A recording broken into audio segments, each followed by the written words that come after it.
बहुत बहुत शुक्रिया आदरणीय अध्यक्ष शौकत साहब का। आपके बीच आकर के जो है अपार खुशी मिली है और अपनी बात शुरुआत करना मैं ज़रूर चाहूँगा। इससे पहले सबको अस्सलाम वालेकुम, जय भीम, जय मीम, जय भीम, जय मीम।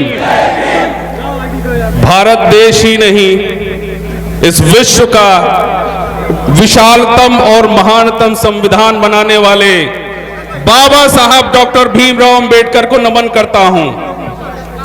सुल्तानपुर की इस धरती को नमन करता हूं और इस जागरूक जनता को भी नमन करता हूं कि आज वो खुल करके माननीय जनाब बैरिस्टर असदुद्दीन ओवैसी साहब के साथ खड़ी हुई है। आज का यह दिन उत्तर प्रदेश के लिए, उन लोगों के लिए जो इस देश में गैर बराबरी की व्यवस्था को कायम करना चाहते हैं, उनके लिए ईंट का जवाब पत्थर से माननीय ओवैसी साहब आए हुए हैं। आज की ये रैली उनके लिए बहुत बड़ा सबक होगी कि उस उत्तर प्रदेश में जो सदियों से चलती हुई व्यवस्था है, उस व्यवस्था को हम पलटने आए हैं। मैं आपके सामने सिर्फ एक घटना का जिक्र करूंगा। 2 साल पहले इस देश में ऐसा कानून लाया गया जो इस देश को धर्म के आधार पर बांटने वाला था, इस देश में कत्ले आम करने वाला था। इस कानून के खिलाफ हमने आवाज उठाई। ये आवाज सिर्फ मुसलमानों के लिए नहीं रही है, ये आवाज इस देश में सदियों से सताए गए लोगों के लिए भी रही है।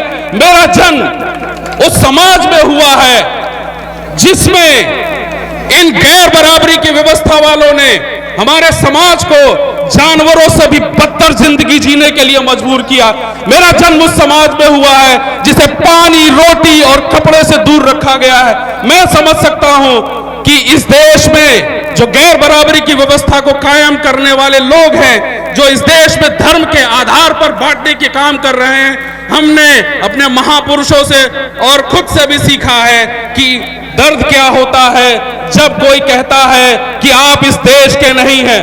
मैं ये ऐलान करता हूं और पूरे विश्वास के साथ कहता हूं, इस देश में जो रहने वाले मुसलमान हैं, उनकी रगों में इस देश की मिट्टी की खुशबू बहती है।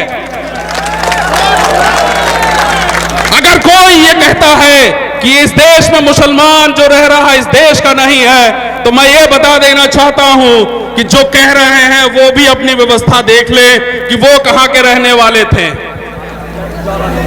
मैं आज अगर आपके सामने जिंदा खड़ा हूं तो आपकी दुआओं की वजह से है। 19 दिसंबर 2019 को मेरे ऊपर जानलेवा हमला हुआ। क्योंकि मैं मुसलमानों के साथ खड़ा था, लेकिन बिल्कुल गलत। मैं मुसलमानों के साथ नहीं, इस देश के हर गरीब, मजलूम, वंचित और शोषित के साथ खड़ा था, जिनको इन गैर बराबरी व्यवस्था के लोगों ने अलग किया है।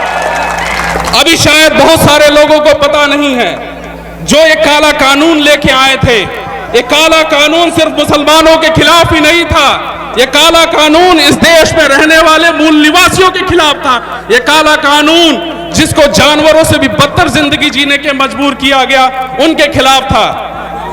इन्होंने ये कहा कि 3 देश, अफगानिस्तान, बांग्लादेश और पाकिस्तान से आने वाले 6 धर्मों के लोगों को इस देश में पनाह देंगे।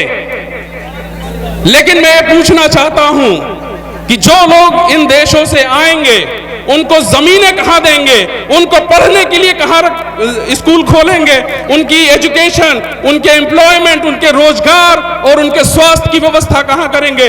आज अगर हम खुद देखते हैं तो इस देश में जो सदियों से रहने वाले लोग हैं, अगर मैं जातीय आधार पर बात करूं, मैं खुल के आज आपके सामने अपनी बात रखना चाहता हूं। इस देश में जो बात कही जाती है जातीय आधार पर, अमित शाह ने अपने मंच से खुद कहा था कि जो लोग इस देश में रिफ्यूजी के तौर पर रह रहे हैं, उनमें 70% एससी है, एससी समाज का व्यक्ति है।